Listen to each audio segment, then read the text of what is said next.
An international backlash is growing against India after Islamic comments by a ruling BJP party official during a televised debate.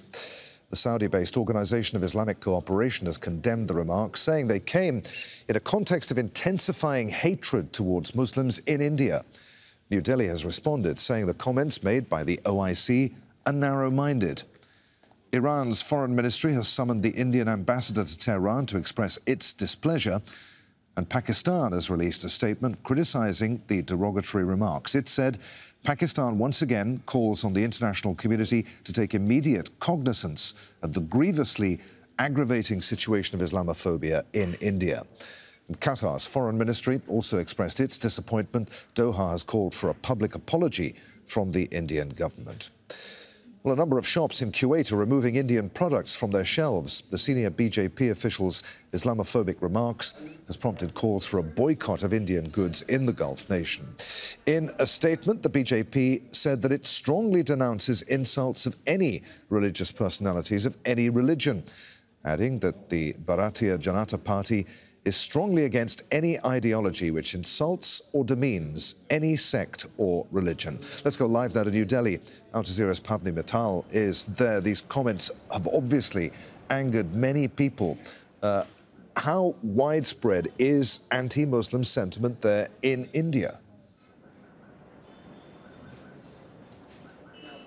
So right now, the BJP and the Indian government are trying to do damage control. They're trying to put out statements and reaffirm their belief that, all religions are equal, that they respect all religions, and they've called these opinions of fringe elements, but critics in India point out that the actions are too little, too late. First of all, the two leaders in question that the government has now suspended one and expelled the other, held very important roles within the party. One was a national spokeswoman, the other was a top leader in the media division for the party in the national capital over here. And so critics point out that these fringe opinions that the party is claiming have actually become mainstream in India, and that goes back to a history of its top leaders making inflammatory comments, anti-Islamic comments, anti-minority comments openly and getting away with it pretty easily. In fact, a few months ago, there were leaders that called for genocide and violence against Muslims in public meetings. And rights groups that have pointed this out in reports have been met with a lot of resistance. In fact, they've seen their offices either shutter or their foreign funding frozen in India. So now there are opposition parties that are asking the government to apologize and take responsibility for creating an environment in which comments like these have pretty much become common. All right, so these comments have caused a problem for India internationally. What about internally, politically? How much of a problem is this likely to be for Prime Minister Modi and the BJP?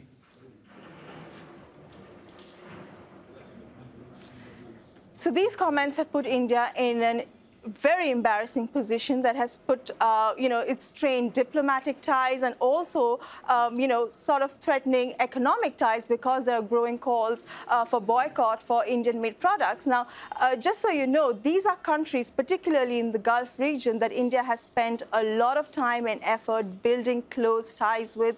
Trade is worth billions of dollars. Over here, domestically, there has been violence.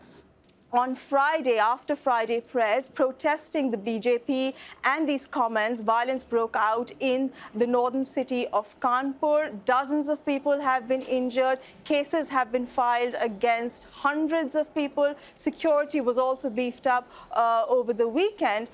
Apart from that, there is growing criticism about the environment that the BJP has created, that the mainstreaming of communal discourse in India, and that is what opposition parties are now pointing out. They're also attributing these actions to the international backlash and not necessarily a sort of soul-searching and an ideological commitment to religious equality and freedom in India.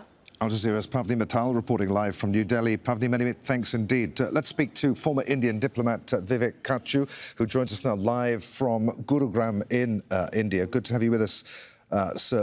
What do you make of this row? How does India get out of this mess? Can it get out of this mess? Well, I would distinguish between religion and politics. I think there is an abiding belief in India, which is rooted in our constitution and in our tradition, that all religions must be respected, and that there should be no blasphemous comment about any religious leader. And certainly, I, for one, was shocked when I heard these comments on the Holy Prophet, because that's not in keeping with what I've grown up with and what all Indians have grown up with, to believe that no religious personality, no faith should be denounced. So that is one aspect, and I do think that the BJP has taken action by expelling one of their members who made this comment, and by suspending its national spokesperson.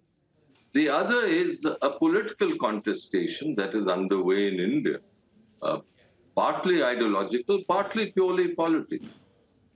So I, for one, would draw a distinction between these two. And I can appreciate that there has been an outrage in some sections of Islamic opinion abroad, perhaps all sections, at hearing these comments.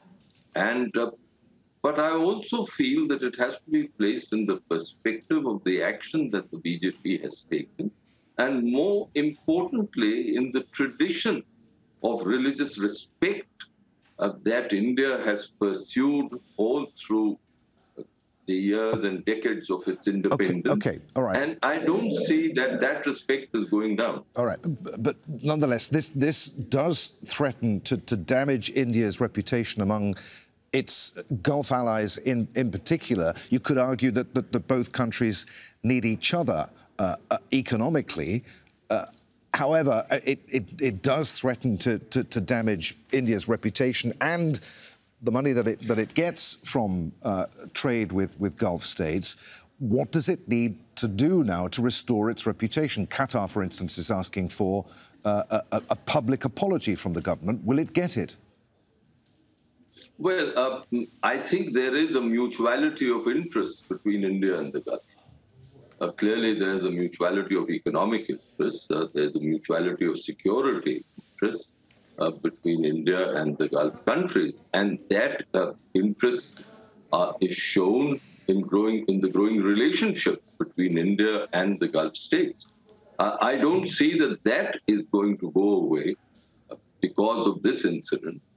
Also, I think that both India and the Gulf states need to see this in a perspective and contain the fallout. As far as India is concerned, these were comments made by the ruling party spokespeople. In one case, a spokesperson, another a member, and the ruling party has taken action. The Indian embassies who were demarched have also issued statements. At this stage, I haven't seen any statement from the government. And perhaps, since this is an evolving situation, at some stage, some kind of a dialogue may take place between the government and the countries concerned. But what I would like to underline is the mutuality of interest between India and the Gulf region. Good to talk to you, sir. Many thanks indeed for being with us. Vivek Kachu there in Gurugram. Thank you, Will. Thank you.